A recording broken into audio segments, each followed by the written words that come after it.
بسیار خوب دوستان، ما 4 روش چاپی رو یاد گرفتیم و مکانیزمش رو تا حدودی متوجه شدیم. روش‌های دیگه‌ای هم وجود داره مثل تامپو که برای چاپ روی حجم هست و تولید هدایای تبلیغاتی مثل خودکار و ساعت جاسوسی‌ای که مکانیزمش و اصولش و سیستم‌های دیگه‌ای که وجود دارن از در سرفصل این دورمون نیست. بنابراین ما یه اشاره کوتاهی فقط برای چاپ افست خواهیم داشت چون اهمیتش زیاده و دوستان بیشتر با اون درگیر هستن. در چاپ افست ما حامل مرکبمون انتقال مرکب رو روی لاستیک انجام میده و از اونجا میاد روی سیلندر چاپ.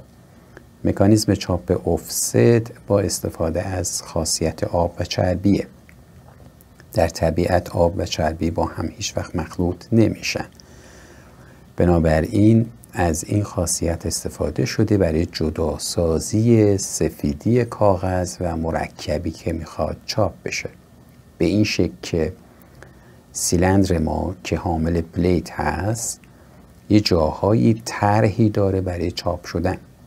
به این سیلندر آب میخوره. آب به یه جاهایی میچسبه و به یه جاهایی نمیچسبه. بعد بهش مرکب میخوره. مرکب در جایی که آب هست قرار نمیگیره و جایی که مرکب آب نیست قرار میگیره. بنابراین روی پلیت من جایی دارم که آب گریزه یا آب جذبه.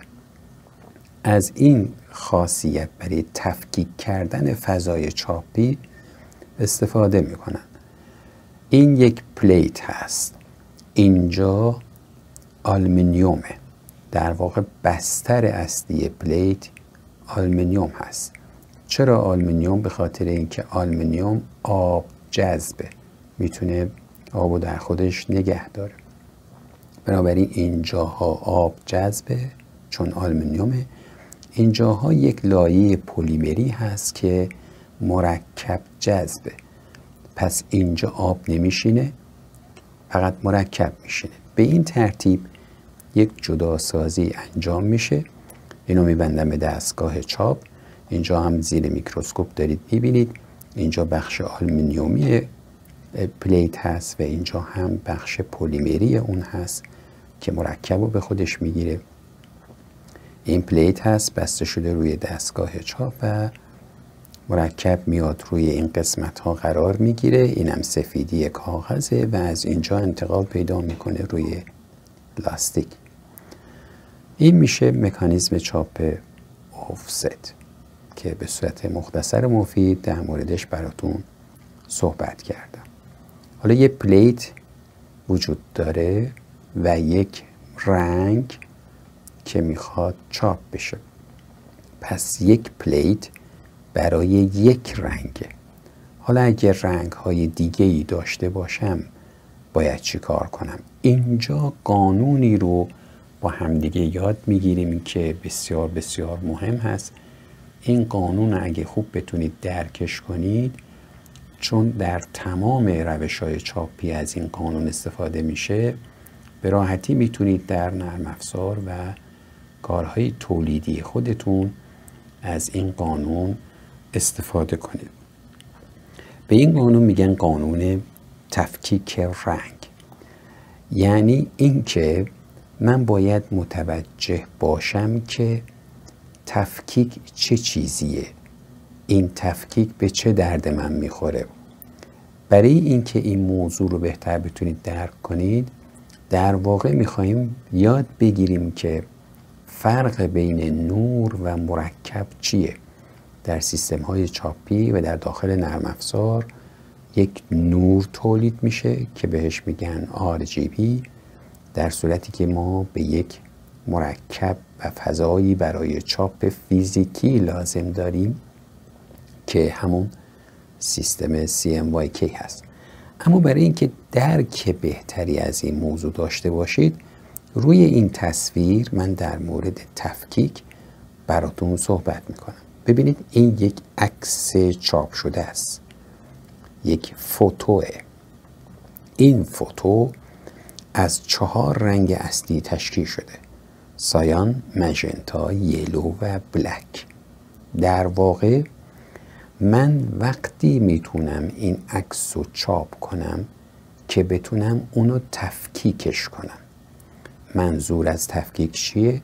یعنی 4 رنگ اصلی باید قابل جداسازی باشن از اورجینال من.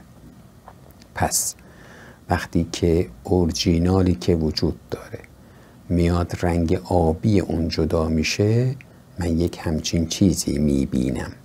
این سایان این عکسه. مژنتا به همین ترتیب، یلو به همین ترتیب و بلک. وقتی که اینها با هم ترکیب میشن، یعنی مژنتا و سایان با هم ترکیب میشن، تصویر کم کم داره به سمت کامل شدن میل میکنه. اینجا زرد هم بهش اضافه شد و در نهایت وقتی مشکی به اون اضافه میشه، تصویر من کامل هست. پس ما یک مفهومی رو اینجا یاد گرفتیم و اون چیه؟ تفکیک. منظور از تفکیک چیه؟ یعنی رنگ ها باید قابلیت جدا شدن از هم داشته باشن. به چه منظوری؟ به منظور اینکه من بتونم اونها رو چاپش کنم.